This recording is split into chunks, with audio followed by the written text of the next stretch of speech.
Bonjour à tous. Aujourd'hui, je vais m'attaquer à la confection de ma mèche métal et surtout du montage du coil, ce qu'on appelle le coil, c'est-à-dire la résistance pour les atomiseurs de type Genesis, comme celui-ci qui est un mini-DID clone. Voilà. Je vous rappelle comment il se présente, comme ceci.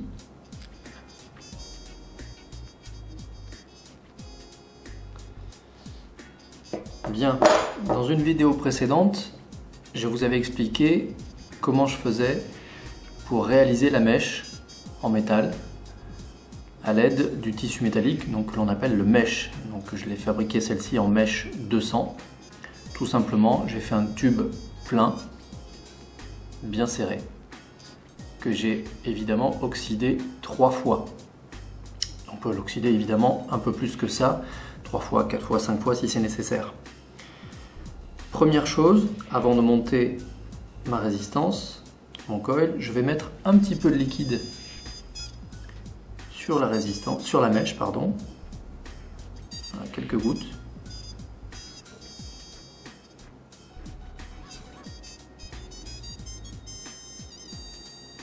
Voilà, et on voit que le liquide, hop, a été parfaitement pompé par la mèche.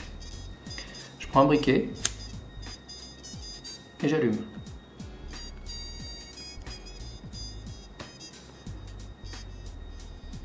Voilà, ça va permettre en fait de déposer une fine couche de carbone à la surface de la mèche pour éviter au maximum les courts-circuits que l'on peut avoir avec les montages de type Genesis.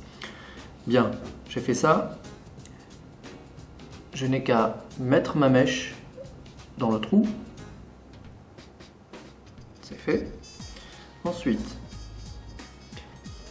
pour la résistance, je vais poser le DID. Je prends du fil Cantal. Donc ça c'est du Cantal D. On peut aussi utiliser du fil inox. L'avantage du fil inox c'est qu'il est plus souple que le Cantal D. Par contre, il a tendance à claquer un petit peu plus vite. Donc c'est au choix, soit le Cantal D,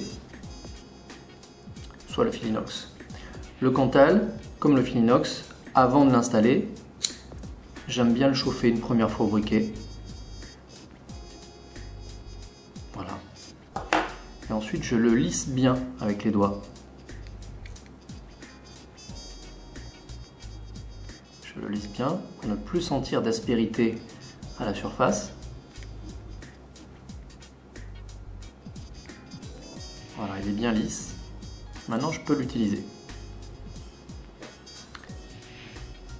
Et je vais placer, alors il y a plusieurs techniques, hein. Chacun le fera un petit peu selon ses bons vouloirs. Moi, ma technique, c'est très personnel. Je place le fil entre le plot central et le pôle moins.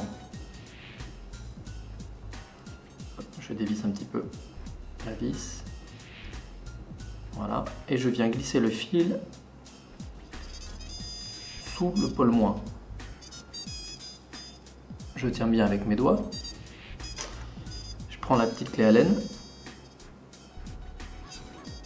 et je viens serrer le pôle négatif. Voilà, c'est bien serré. Ensuite, je vais faire approximativement 4 ou 5 tours. Donc, je vous montre comment c'est. Voilà, j'ai mon fil qui est entre le pôle plus et la mèche. Donc ensuite, je vais, en prenant soin de bien plaquer le fil au maximum contre le plateau sur le premier tour, je viens faire un premier tour. Je tiens ma mèche avec un doigt. Un deuxième tour.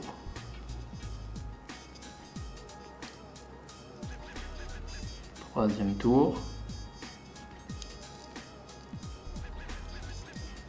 Quatrième tour. Voilà, je vais faire 4 tours. Et ensuite, je vais fixer le fil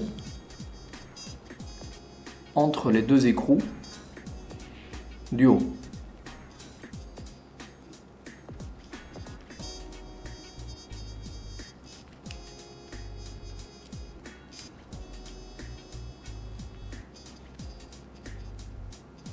Voilà. Et maintenant, je serre bien.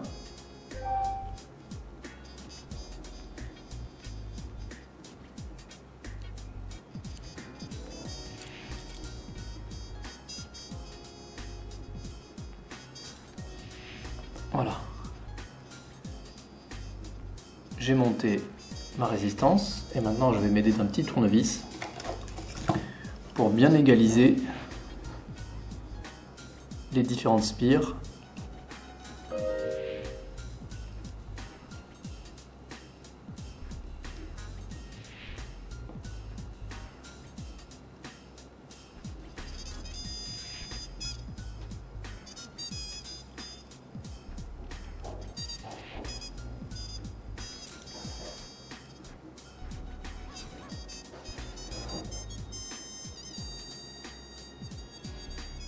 Voilà ce que ça donne avec 4 tours. Donc 4 tours, je devrais avoir une résistance assez basse, de l'ordre de 1,5 ohms approximativement. Si vous faites 5 tours, vous aurez plutôt aux alentours de 2 ohms. Bien. Pour couper le fil, petite technique très simple, vous prenez un bout du fil, on tourne, tac, et ça coupe. Même chose pour le pôle plus. Voilà. Je branche une batterie et je vais voir ce que ça donne.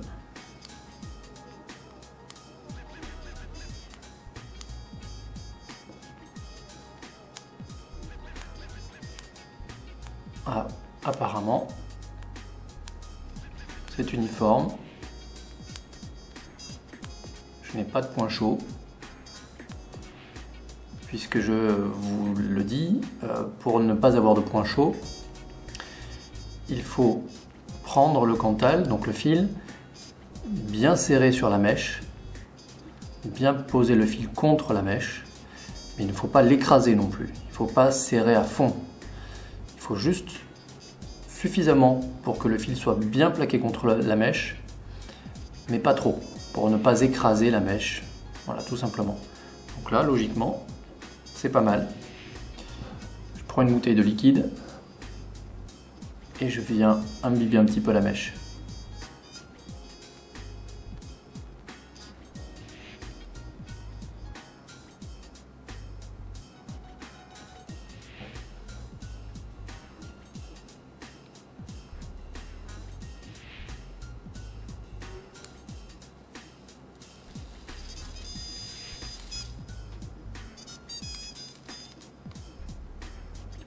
Voilà, ça m'a l'air pas mal.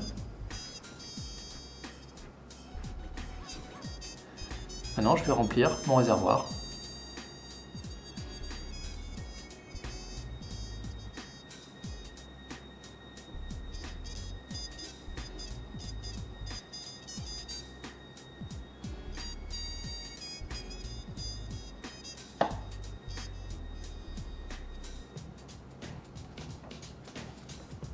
Voilà, j'ai rempli un petit peu. Pas beaucoup, hein, suffisamment pour imbiber la mèche et faire le test devant vous. Il faut savoir que j'utilise un liquide qui est en 100% VG, donc très très visqueux par rapport à des liquides classiques.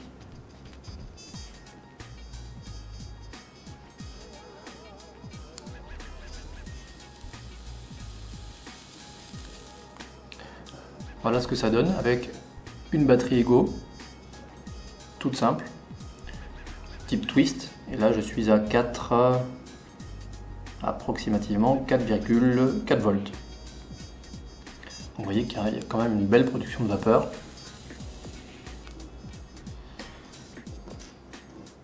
Dernière étape, je repositionne la vis pour fermer le trou de remplissage.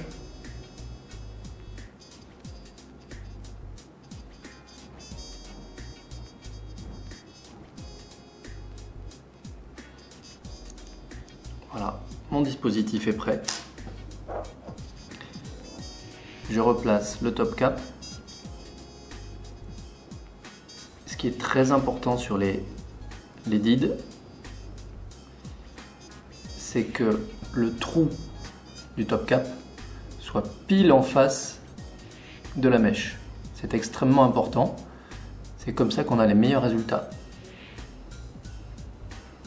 Donc si le trou n'est pas parfaitement en face de la mèche, eh bien, il faut tourner un petit peu le top cap pour que ce soit parfaitement aligné. Voilà, j'ai fini le montage. Je vous souhaite une bonne vapote à tous et une bonne journée. À bientôt.